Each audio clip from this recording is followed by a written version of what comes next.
So I watched Panda 4. If you saw my short, you would know that. I saw it in theaters. I haven't been to theaters in a while, so it was pretty nice to be back there. It was pretty nifty, if I do say so myself.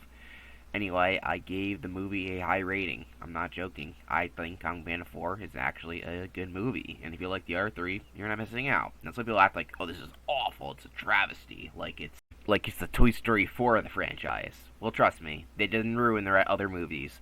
It doesn't have certain characters in the movie, which is a little disappointing, but it's not like Toy Story 4 where it gets rid of every character and has terrible new characters and then shits all over the perfectly good ending of the third movie. Seriously, fuck Toy Story 4. I hate this movie. I hate this poster, too. Despite lacking the Furious 5, who, other than Tigress, weren't really that big characters anyway, to be honest. I mean, if we're being honest, they didn't, what did Monkey do throughout the entire franchise?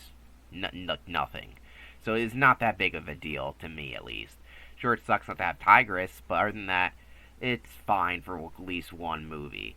And this movie is pretty fine. It's honestly, I thought it was pretty funny. There's actually a lot of moments that I thought were incredibly funny. I can't really showcase that because there's no footage of this movie out other than the trailer, which I had to slow down because they love to copyright strike trailers, which makes no sense to me because the trailer is the advertisement. So if I'm just using your trailer, that means I'm literally advertising your movie, which is quite literally what I'm doing right now, DreamWorks.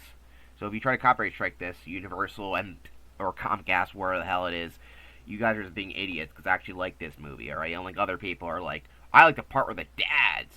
And there, okay, the dad scenes were funny, but at the end of the day, that was nowhere near the most interesting thing about this movie.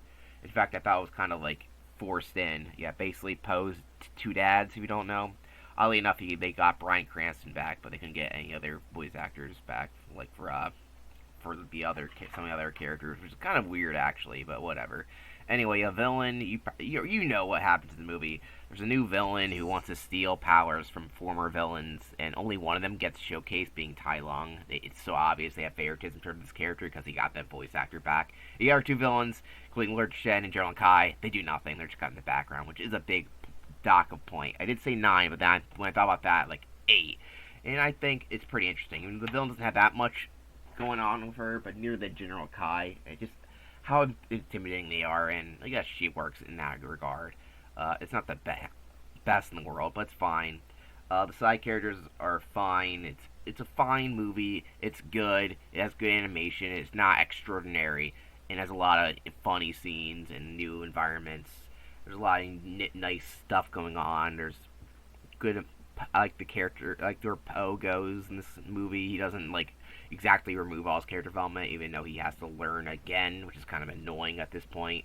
But he's still he still feels like a character that he's going for a lot already, so he doesn't need to learn as much. He's just got to teach other people stuff, and actually he does it better than he did in the third movie, at least in my opinion. But whatever, I kind of like that. The new character, obviously, who's played by Aquafina, is an okay character. The biggest problem is the voice, because Aquafina can't act to save her life. I mean, hearing this voice the entire movie gets on your nerves, and that's how she emotes. Doesn't have any emotion in the voice, but other than that, it's okay. Honestly, this movie a few tweaks could have been up there with the first three, but overall, it's just a good end tag to the franchise. And maybe they'll make more. I have no idea. I'd be willing to see it. But if you like Comic Panda, you're basically getting what you already got in the other movies. Just with a little less, I guess. It still feels like a full adventure. Just one that, like I said, has a little less going for it. Which I feel like is a shame. They probably could have added more, but I don't know why. They just want to make a cash grab, but it doesn't feel like it hurts the franchise. It's kind of like a little add-on. Which, it sucks. I wish they did add a little bit more to it, which is why I had to rate an 8 and not a 9 or a 10. But if they had a couple tweaks, maybe it could have been there. This isn't a franchise destroyer or anything like that. It's perfectly fine. It's not awful. It has good jokes. It has good fight scenes. All you really want a Kung Fu Panda. It just doesn't have a lot of the stuff that you would see in some of the other movies. Mostly 1 and 2. 3. Some people don't like 3. But then again, I like 3, and 3 was also kind of not liked that much when it first came out, but now people are like, oh, this one's the worst. I feel like people are going to grow on this movie as time goes on. Overall, I said it's a pretty good film. I do recommend watching it. You might not love it, but I actually ended up really enjoying it, and especially in theaters. It's definitely a good movie to watch in theaters right now, so there you go. Final rating, I know it says 9 there, but even when I rechange it, because I rated it a 9 initially, it's an 8. Yeah, I don't really know what I was thinking. When you come on theater, sometimes you have a higher you have a higher ranking of stuff. Sometimes I have a higher view of movies when I see them in theaters initially. There has been a couple of exceptions to that rule. Toy Story 4 is one. I went to that movie, like, kind of because of the circumstance. I was like, eh. And then I went to sleep watching it, like, this is freaking awful. And it's like, this is getting really. They're doing this. Wait, they're really gonna do that? That's how I never had that worst movie experience. I watched Toy Story 4. I even saw this movie called Downsizing, and the whole time I was bored out of my mind because the movie's awful. Downsizing, that fucking movie shit.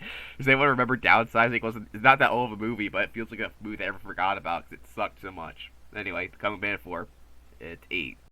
Oh, and all you DreamWorks Rankers fans out there, here is where it ranks on the tier list, right in the B tier, right there. That's where I believe it belongs. We will see how I feel about it after a rewatch, since I pretty much watched the rest of these movies more than once at this point. If you want me to do another ranking, I'll have it updated for the new movies that come out this year, because we got another DreamWorks movie coming out at the end of the year called The Wild Robot. Yeah, well, stay tuned for that if I do that. You guys let me know if you really want to see that later down the line when that happens. Oh yeah, I gotta say, Ride in the Dark was one of the weirdest movies I ever saw, because I completely forgot everything about that movie. And it doesn't even feel like a DreamWorks movie. It was just released on Netflix, but like, it's counted by the freaking Wikipedia, so I gotta put it in there. Whatever. Anyway, thank you all for watching, and have a swell day.